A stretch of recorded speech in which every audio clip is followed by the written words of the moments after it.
Hello दोस्तों, good morning. Radhe Radhe. कैसे हैं आप सब? आशा करती हूँ आप सब बहुत अच्छे होंगे और मैं भी बहुत अच्छी हूँ। और आज देखिए सवेरे सवेरे से ना, आज मैं सोची थी ना कि ये जो मेरे फूल पौधे हैं तो उसमें ना अगल बगल से जो है घास फूस उग गए थे और कुछ कुछ मतलब छोटे छोटे प्लांट थे, उसका भी थोड़ा सा ना कटिंग वगैरह करना था। तो अभी सो के बस उठी हूँ मैं और सबसे पहले ना बैठ गई हूँ इसी में। और अभी ना हल्की हल्की धूप निकली है। अभी थोड़ा सा क्या हो रहा है ना, मौसम में थोड़ा सा मतलब चेंजेस है। कभी बादल छा जा रहा है तो कभी धूप कर रहा है। तो सबसे पहले मैं ना इसी में बैठ गई थी आज, क्योंकि होता है ना सवेरे सवेरे जब सबसे पहले सो करके उठो तो फूल पौधे को ही देखने का जो है इच्छा करता है। तो मैं बोली मैं देख ही रही थी ना, तो मेरे को जो है मैं सोची कर ही लेती हूँ। फिर ना इसी को करने के लिए बैठ गई। तो चलिए, जो ख़राब ख़राब है ना उसको मैं अलग से कटिंग करके छटिंग करके निकाल देती हूँ, और बाकी गमले में जो घास फूस अलग से उगे हुए थे ना उसको भी मैं निकाल दी हूँ। अब जाके थोड़ा सा जो है ना पौधे थोड़े से ठीक लग रहे हैं, और ना फिर से जो है ना नया रूट या फिर नया जो है मतलब ग्रोथ होगा। और यहाँ पे देखिए बच्चे भी मेरे दोनों उठ गए हैं। और आज संडे था, और जिस दिन स्कूल नहीं जाना होता है ना उसी दिन मेरा बेटा भी जल्दी उठ जाता है। तो ऐसा ही होता है। और बस देखिए उसके बाद ना सारा काम हो गया था प्लांट का। तो फिर उसके बाद मैं झाड़ू मतलब पकड़ ली थी आंगन में लगाने के लिए। वैसे तो मैं सवेरे उठती हूँ ना तो सबसे पहले झाड़ू ही करती हूँ, लेकिन अभी क्या है ना उसी में मैं मतलब व्यस्त हो गई थी तो फिर झाड़ू छोड़ दी थी। फिर उसके बाद जो है ना मैं झाड़ू करती हूँ आंगन में, पूरे आंगन में। और इतनी ज़्यादा यहाँ पे धूल धूल होता है ना कि मैं सिर पे जो है ना मेरे को गमछा लेना पड़ जाता है। और वैसे तो पहले नहीं लेती थी, लेकिन ना अभी काफ़ी ज़्यादा मेरा बाल भी ख़राब हो जा रहा है, और फेस वगैरह काफ़ी ज़्यादा ख़राब हो जा रहे हैं। तो मैं सोची आज तो ना कपड़े बांध के ही करूँगी। और उसके बाद फिर जो है ना मैं मतलब हम लोग का नाश्ता वास्ता यहाँ पे हो गया था होने के लिए। और फिर हम लोग ना, मैं आज थोड़ा सा धूप मतलब था, मतलब अभी तो फ़िलहाल छाँव है, बदली कर दिया है। फिर थोड़ी देर में फिर धूप आ जा रहा, तो मैं सोची ये सरसों जो था ना ये मेरी मामी के यहाँ से आया था। आप लोगों को पता है मेरी बहन आई हुई थी दशहरा के टाइम पे, तो फिर जब उसको छोड़ने गए थे ना पापा तब ले करके आए थे। तो उसी को जो है ना मैं मतलब धो के जो है ना धूप में डाल दी थी। और फिर उसके बाद देखिए यहाँ पे मैं आप लोगों से मिल रही हूँ दोपहर के टाइम पे, मतलब करीबन मतलब शाम ही समझ सकते हैं, 3 बज रहा होगा। हम लोग जो है ना नहा धो करके खा पी करके रेस्ट करके फिर मैं आई थी पार्लर। और बच्चे लोगों को दोनों को साथ लेके आई थी। बड़ा वाला बाबू को ना मेरी फ्रेंड के यहाँ ही हम लोग छोड़ के आ गए थे, क्योंकि उसका भी बाबू सेम उसी एज का है। तो वो लोग को दोनों को छोड़ दिए थे, और छोटे छोटे बच्चे को ना लेके हम लोग यहाँ पे आए हुए थे। तो उसका भी ना छोटा बेबी है। उसका बाबू जो है मेरे बेटी से भी थोड़ा सा छोटा ही है। और ये मेरी बेटी देखिए फ़ोन ले ली हूँ तो रो रही है। थोड़ा सा मैं बोली शूट कर लेती हूँ बेटी, दे दे करके उतने ही में जो है ना रोने लग गई थी वो। तो फिर उसको वापस मैं फ़ोन दे दी थी, ज़्यादा शूट नहीं कर पाई थी। और ये जो मेरी फ्रेंड थी ना वहाँ पे, वो मेरी क्लास मतलब क्लास वाली फ्रेंड है, मेरे क्लासमेट है। तो बस हम लोग दोनों गए हुए थे पार्लर। मैं आप लोग को आगे बताऊँगी क्या करने गई थी क्या है। आप लोग बस ऐसे ही ना मेरे ब्लॉग पे बने रहिएगा। और प्लीज़ आप लोग से रिक्वेस्ट कर रही हूँ, अगर ब्लॉग ज़रा भी अच्छा लगता है तो प्लीज़ लाइक शेयर किया करिए, कमेंट करके बताया करिए कि आप लोगों को ब्लॉग कैसा लग रहा है क्या नहीं है। तो देखिए उसके बाद हम लोग ना जब उधर से आए थे ना, तो हम लोग थोड़ा-सा मतलब शॉपिंग वगैरह करते हुए आए थे। तो हालाँकि मैं ये सब रात में तो नहीं मतलब निकाल पाई थी, ये सवेरे का ब्लॉग है नेक्स्ट दिन का। तो फिर यहाँ पे सवेरे मैं क्या है ना किचन पे ही ला के रख दी थी पूरा, बहुत ज़्यादा थक गई थी मैं। और आके फिर खाना-वाना बनाई ना तो बिल्कुल भी इतना एनर्जी था ही नहीं कि ये सब जो है समेट के रखूँ मैं। तो यहाँ पे अभी सवेरे का टाइम है, तो फिर अभी सारा काम वाम हो गया। तो उसके बाद ना मैं सारा सामान देख रही थी क्या-क्या है, और आप लोगों को भी साथ ही साथ दिखा रही थी।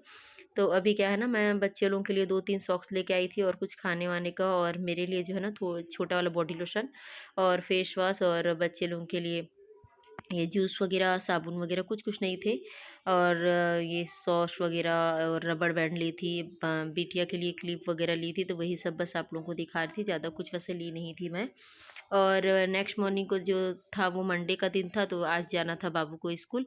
तो वो सब मैं काम वाम तो कर ली हूँ लगभग, और सब दिखा भी दी आप लोगों को। और उसके बाद ना फिर नाश्ता वास्ता ही बना दी। तो आप लोग सोच रहे होंगे इतना कुछ करने के बाद बाबू को कैसे तैयार कर रहे हो।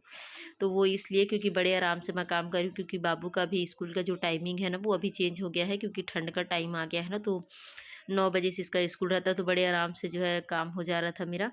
और मैं इसके लिए नाश्ता वगैरह भी बना दी हूँ। और ना ये जो बाबू स्वेटर पहनता है ना, ये घुसने के लिए तो बहुत आसानी से घुस जाता, लेकिन निकलने के टाइम भी इतना ज़्यादा दिक्कत होता है कि मत ही पूछिए, बड़ी मुश्किल से निकला। और बस उसके बाद फिर ना इसको जो है यूनिफॉर्म वगैरह पहना के तैयार वगैरह कर देती हूँ। ब्रश वगैरह तो ये मेरे साथ ही साथ कर लिया था। और अभी ना इसको मैं जो है मतलब कुछ खाने वाने के लिए दे दी थी, हालाँकि पराठा नहीं दी थी, मतलब नाश्ता नहीं दी थी, क्योंकि अभी खा लेता है ना तो फिर वहाँ पे बैठना होता है तो बैठ नहीं पाता है, पेट भरा-भरा होता है तो इसको हल्के-फुल्के कुछ भी दूध वगैरह दे देती हूँ मैं, तो वो ले लिया था वो। और यहाँ पे चलिए उसका टिफ़िन वगैरह भी मैं पैक कर देती हूँ, और अभी मेरा भाई जाएगा छोड़ने, क्योंकि उसके पापा तो निकल गए हैं। और बस उसके बाद वो निकल गया था स्कूल के लिए, फिर आई थी मैं अपने काम पे वापस लगने के लिए, तो काम पे मेरा वापस लगना था। मैं हालाँकि झाड़ू-वाड़ू कर चुकी थी, लेकिन ये डस्टिंग वगैरह का काम था, ये कपड़े वगैरह फ़ोल्ड करने थे ना, ये सब मैं नहीं करी थी, तो ये कपड़े जो है कल शाम के ही हैं, तो कल शाम पे ही मैं निकाल दी थी, बट फ़ोल्ड नहीं करी थी, क्योंकि हम लोग उधर पार्लर तरफ चले गए थे ना, तो ये कपड़ा ऐसे ही कैसे ही रह गया था। तो चलिए इस कपड़े वगैरह को भी जो है ना अच्छे से तय लगा के रख देती हूँ, और ये सोफ़े वगैरह भी अच्छे से झाड़ दूँगी, बेड वगैरह भी झाड़ दूँगी। तो हाँ, आप लोगों को बताना भूल जा रही थी मैम, पार्लर मैं इसलिए गई थी, आप लोगों को पता है अभी बीच में हम लोग के यहाँ पानी बिल्कुल भी नहीं आ रहा था, तो पोखरी मतलब जो है तालाब जाके नहाती-धोती थी, और प्लस ना जो टैंकर वाला जो पानी आता था ना वो करीबन मतलब दोपहर के 1 बजे ही आता था, और लगभग है ना 4 बजे तक हम लोग पानी ढोते थे। तो उस टाइम पे आप लोगों को पता है कितनी ज़्यादा भयंकर वाली धूप रहती थी, कभी-कभी तो ऐसा होता था कि खाना-पीना भी हम लोग नहीं खाए रहते थे, सीधा 4 बजे के बाद ही खाना खाते थे। तो इसी तरह से रोज़ होता था ना, तो मेरा जो बॉडी पार्ट है और मेरे जो फेस है ना वो इतने ज़्यादा मतलब डार्क हो गए हैं, मतलब इतना ज़्यादा जल गया है ना टैनिंग। तो ना मुझे अच्छा, कहीं भी जाती थी ना तो मुझे अच्छा नहीं लगता था, हर कोई यही बोलता था कि कितनी काली हो गई है, कितनी दुबली हो गई है। ऐसे तो मैं काली हूँ ही, पर अभी और भी भयंकर वाली हो गई हूँ, तो मुझे अच्छा नहीं लगता था। तो फिर मैं जो है ना, और अभी पानी फ़िलहाल आ रहा है, तो उसके बाद मेरे को ना फिर मैं मिस्टर से बात करी, वो तो हालाँकि मेरे को बोलते ही हैं कि तुम जाओ कुछ-कुछ अपना केयर करो ऐसा करके, लेकिन मैं ही थोड़ा-सा लेज़ी कर देती थी। लेकिन अब मैं ना सोच ली हूँ, मेरे को ये सब चीज़ों में ना लेज़ी नहीं करना है, बाकायदा मेरे को पूरा जो है ना अपने फेस का केयर करना है, अपने आप का केयर करना है। तो इसीलिए मैं चल पड़ी थी पार्लर, और वहाँ पे मैं कराई थी क्लीनअप वगैरह, और हाथ पे ना वैक्स वगैरह भी कराई थी, क्योंकि इससे क्या है ना टैनिंग भी निकल जाएगा। हालाँकि मैं हाथ पे तो कुछ मतलब कराई नहीं थी, खाली वैक्स कराई थी, नेक्स्ट टाइम फिर कुछ कराऊँगी मैं। तो अब क्या करूँगी ना, हर महीने डेढ़ महीने में ना मैं क्लीनअप कराने जाऊँगी, क्योंकि मेरा फेस ना काफ़ी डल हो गया था, तो अभी काफ़ी ज़्यादा अच्छा लग रहा है। और अब ना काम के साथ-साथ खुद को भी मैं ध्यान दूँगी, क्योंकि अपने आप को ना मैं ध्यान देना ही भूल जाती हूँ, क्योंकि साथ में 2 बच्चे हैं ना, तो बच्चों में ही ऐसा टाइम निकल जाता है, और फिर इधर बाहर का काम, तो अब ना मैं बिल्कुल भी मतलब लापरवाही बिल्कुल नहीं करने वाली, क्योंकि ना अब बारी आ गई है खुद के ऊपर भी ध्यान देने की, और खुद को भी अच्छा से रखने का, क्योंकि ऐसा होता है ना जब ऐसे दिखते हैं तो फिर कहीं आने जाने का भी मन नहीं होता है। और बस देखिए उसके बाद जो है मेरा जो डस्टिंग वगैरह का काम था सारा हो गया था, और फिर मैं ना वो जो सरसों जो कल मैं डाली थी ना धूप में, वो सूख गया था पूरी अच्छी तरह से, तो उसको जो है ना मैं अच्छे से जो है मतलब साफ़ करके उसको एक डब्बे में डाल दी हूँ। और देखिए यहाँ भी मेरी बिटिया आ गई है हाथ बटाने के लिए, मतलब ऐसा हो ही नहीं सकता अगर मैं कुछ काम करूँ और मेरी बिटिया हाथ ना बटाए। हाथ ना बटाए का मतलब आप लोग समझ ही सकते हैं, वो काम बढ़ाती है, काम कम नहीं करती है। तो ख़ैर ये सब तो चलता ही रहता है। तो चलिए इसी के साथ आज के ब्लॉग को एंड करती हूँ, मिलती हूँ नए ब्लॉग पे, तब तक के लिए बाय बाय, टेक